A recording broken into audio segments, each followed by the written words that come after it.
Salam alaikum wa rahmatullahi ta'ala wa barakatuh. Être musulman, c'est un véritable travail, hein. Regarde, après avoir fait l'attestation du foi, Ashhadu an la ilaha illallah Muhammad Rasulullah, tu dois faire 5 prières par jour. Tu dois jeûner le mois de Ramadan. Tu dois faire la zakat. Tu dois faire le hajj. Et pour le hajj même, il a fait des millions, hein. Bon, mais regarde, tu ne peux pas te permettre n'importe quoi. C'est-à-dire que tu ne peux pas manger des choses qui ne sont pas halal, illicites. Tu dois contrôler ce que tu dois manger. Tu ne dois pas boire n'importe quoi. Je dis, tu ne peux même pas n'importe quoi. Tu as une vie réglementée. Tu es comme un militaire, tu es dans l'armée, tu ne peux pas te permettre n'importe quoi. Être musulman, c'est pas simple, hein.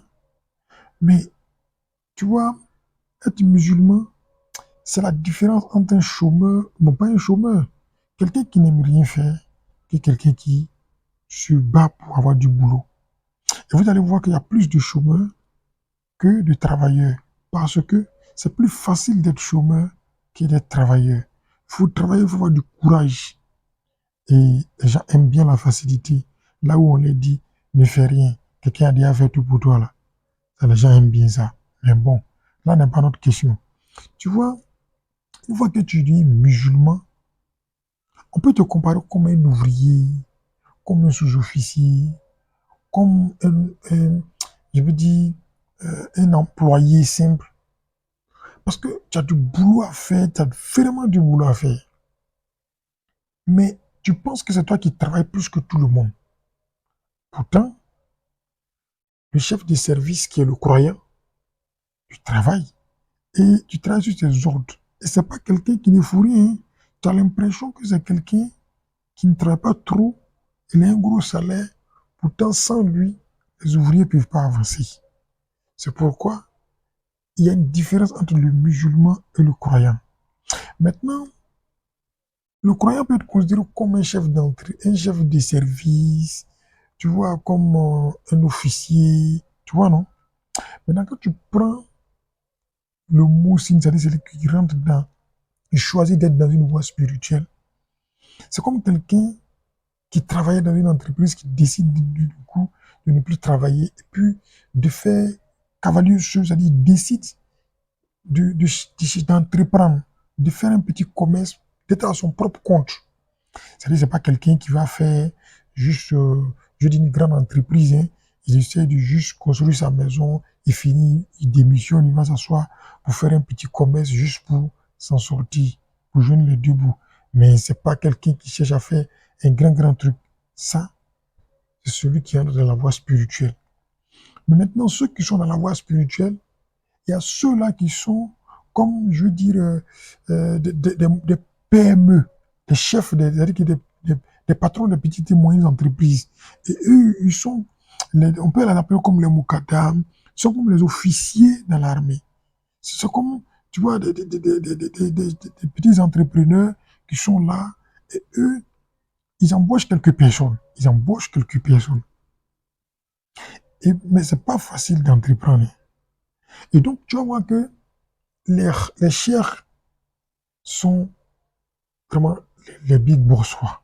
C'est-à-dire les gens qui ont reçu à créer des grandes entreprises, des entreprises de renom, tu vois, non? Et c'est ceux-là qui embauchent des millions de personnes, puis faire travailler des millions, puis avoir 4, 5 entreprises eux seuls. C'est pourquoi il faut remercier, il faut avoir du respect pour eux parce que tu vois, c'est des personnes qui ont eu du goût du risque. N'importe qui ne se lève pas. D'abord, il a refusé d'être employé. Et il travaille à son propre compte. C'est-à-dire que c'est quelqu'un qui boulotte plus que même celui qui pense qu'il est ouvrier ou bien les dockers qui pensent qu'il bosse plus que le boss qui est en haut. C'est pourquoi vous ne pouvez pas, les gens ne peuvent pas comprendre la voie spirituelle, les chefs, ils ne peuvent pas comprendre. Quand on leur parle de la salat al-fatigue, il y a telle valeur, tel truc, ils ne peuvent pas comprendre. Ça dépasse leur entendement. Ce que le chef d'entreprise d'Orange peut dire là, c'est pas évident que le petit employé qui la comprenne.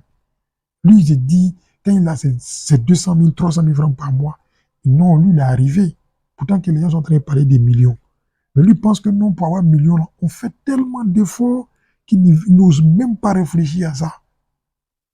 Or, pourtant, il suffit seulement d'avoir la technique. Et la technique, c'est transmettre de père en fils, ou bien de disciple en maître. Si tu acceptes d'être disciple, pourquoi on ne peut pas finir de remercier nos maîtres, nos guides? Et je commence par notre maître, Cheikh Cherif Oumar Abdelaziz, qui est un meilleur maître, un grand maître, qu'on ne cessera jamais de remercier, car elle assiste dans tout ce qu'il fait pour nous. Parce qu'en réalité, c'est grâce à lui que nous avons du boulot. C'est grâce à lui que nous, on peut se targuer d'être, je ne sais pas, ce qu'on peut penser. Allah, soutiens-le et aide-nous. Salam alaikum.